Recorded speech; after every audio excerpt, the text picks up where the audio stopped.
الله من الشيطان الرجيم. بسم الله الرحمن الرحيم. إن الذين كفروا وماتوا وهم كفار فلن يقبل من أحدهم ملء الأرض ذهبا ولو افتدى به أولئك لهم عذاب أليم وما لهم من ناصرين. اللہ رب العزت نے قرآن کریم کی اس آیت میں ایمان والے بندوں کو ایمان کی اہمیت بتلائی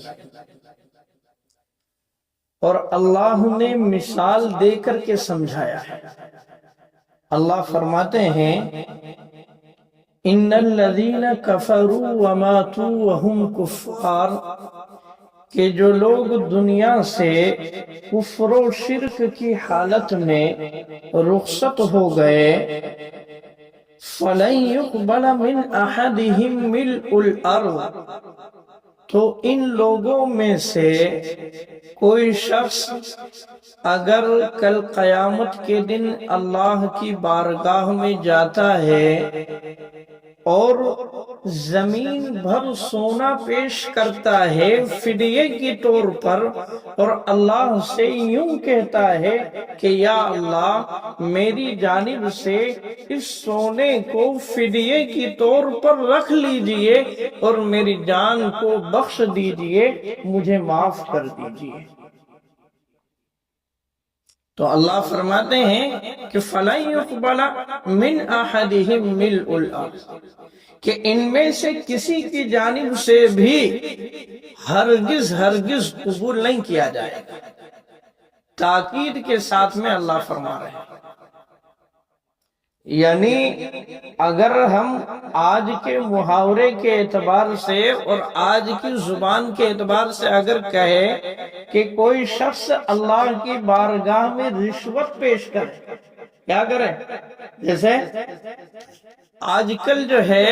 ہمارے یہاں ہمارے ملک میں یا پوری دنیا میں ہوتا ہے کہ اگر آدمی کوئی جرم کرتا ہے تو اس جرم کی پاداش میں بعض مرتبہ سزا کا مستحق بنتا ہے، تو آدمی سزا سے بچنے کے لیے اور معاملے کو رفع دفع کرنے کے لیے رشوت دیتا ہے. کیا کرتا ہے؟ رشوت دیتا ہے کہ بس کسی نہ کسی طریقے سے معاملے کو رفع دفع کر دیا جائے، معاملے کو کسی نہ کسی طریقے سے ختم کر دیا جائے. تو دنیا کے اندر تو رشوت دے کر کے معاملے کو رفع دفع کیا جا سکتا ہے، اس جرم کو ختم کیا جا سکتا ہے، لیکن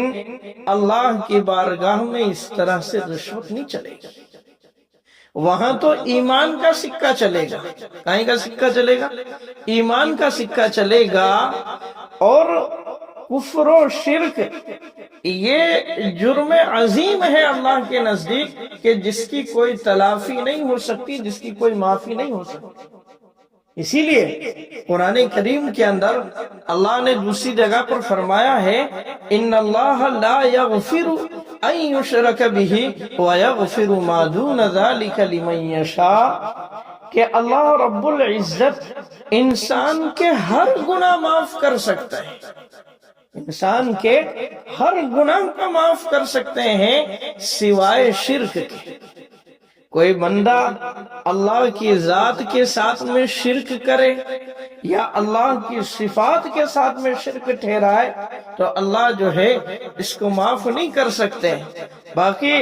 کتنا ہی بڑا گنہگار ہو، کتنے ہی زیادہ گناہ کر رکھے ہو، چاہے زمین سے لے کر کے آسمان تک جو ہے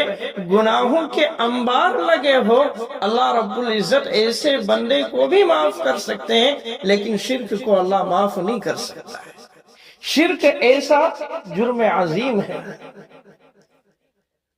اور آپ جو ہے ایمان کی اہمیت کا اندازہ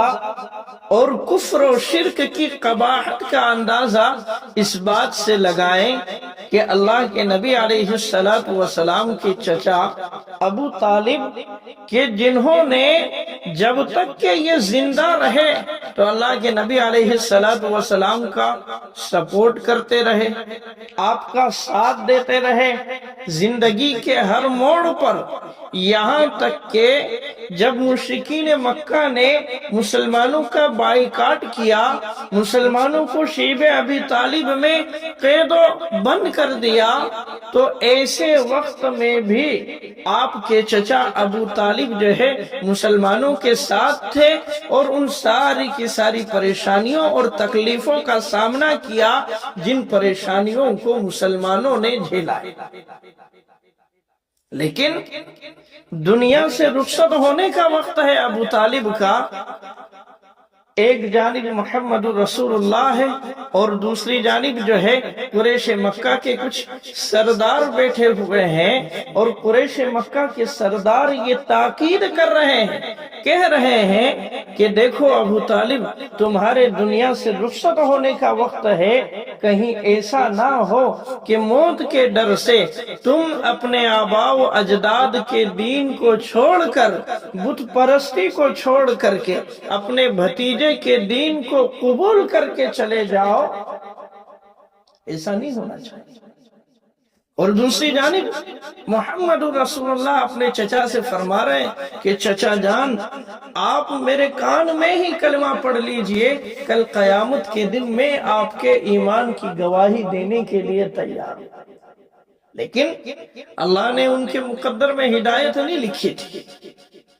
فوراً اللہ کی جانب سے آیت نازل ہوئی، انک لا تہدی من احببت ولکن اللہ یہدی من یشاء، کہ اے نبی آپ جسے چاہے ہدایت نہیں دے سکتے، ہدایت تو اللہ کے مقدر میں، اللہ کے ہاتھ میں ہے کہ اللہ جسے چاہے ہدایت دے سکتا ہے، لیکن آپ جسے چاہے ہدایت نہیں دے سکتے۔ اسی لیے قرآن و حدیث کے اندر جو ہے جگہ جگہ پر ایمان کی اہمیت کو، ایمان کی عظمت کو اجاگر کیا گیا ہے، بتلایا گیا ہے، تو ہم ایمان کی اہمیت کو سمجھے کہ اللہ نے ہمیں جو ہے سب سے قیمتی سرمایہ دیا ہے۔ اسی لیے ایک جگہ پر اللہ نے فرمایا، یا ایھا الذین آمنوا ادخلوا فی السلم کافہ، کہ اے ایمان والو پورے طور پر اسلام کے اندر داخل ہو جاؤ۔ یعنی آپ کا ظاہر اسلام کے مطابق ہونا چاہیے، آپ کے کردار سے، آپ کے اعمال سے، آپ کے اخلاق سے، آپ کے رہن سہن سے، آپ کے گفتار سے، آپ کے زندگی کا ہر عمل یہ بتلاتا ہو کہ ہاں واقعتاً صحیح معنی میں یہ شخص کیا ہے، مسلمان ہے۔ ایسا نہ ہو کہ بس جو ہے مسلمانوں کی فہرست میں جو ہے ظاہری طور پر ہمارا نام ہے، حکومت کی فہرست میں جو ہے مسلمانوں کے اندر نام ہے، لیکن صحیح معنی میں کردار کے اعتبار سے، حقیقت کے اعتبار سے مسلمان نہ ہو۔ ایسا نہیں ہونا چاہیے۔ یہ صفت اور یہ چیز تو جو ہے منافقین کے اندر بھی تھی کہ ظاہری طور پر اپنے آپ کو مسلمان تو کہلواتے تھے، لیکن ان کا عمل، ان کا کردار جو ہے ظاہر کے مخالف تھا۔ نمازوں کے اندر سستی کرنا، نہ شریعت کے دیگر احکام کے اندر سستی برتنا، تو کہیں ہمارے اندر یہ چیزیں تو نہیں پیدا ہو رہی۔ ہم جو ہے اپنی زندگی کا جائزہ لے کر کے دیکھیں، اور ہم جو ہے ایمان کے تقاضوں پر اپنے آپ کو پورے طور پر کھرا اتارنے کی کوشش کریں، تب جا کر کے ہم واقعتاً صحیح معنی کے اندر فی السلم کافہ کا مصداق بن سکتے ہیں۔ اس لیے بھائی یہ رمضان کا مہینہ چل رہا ہے، اللہ نے جو ہے غنیمت موقع دیا، ہم جو ہے اپنے عمل سے، اپنے کردار سے یہ ظاہر کرنے کی کوشش کریں کہ ہاں ہم واقعتاً جو ہے مسلمان ہیں، ہم جو ہے ایک اللہ کے ماننے والے ہیں، یہ ہونا چاہیے۔ اس لیے ہم جو ہے اپنے آپ کو ایمان کے سانچے میں ڈھالنے کی کوشش کریں، اللہ سے ہم دعا کریں کہ اللہ تعالیٰ مجھے بھی اور آپ سب کو ان کہی سنی باتوں پر عمل کرنے کی توفیق عطا فرمائے۔ اللہ ہمیں ایمان کے سانچے میں صحیح معنی میں ڈھلنے والا بنائے۔ وما توفیقی الا باللہ۔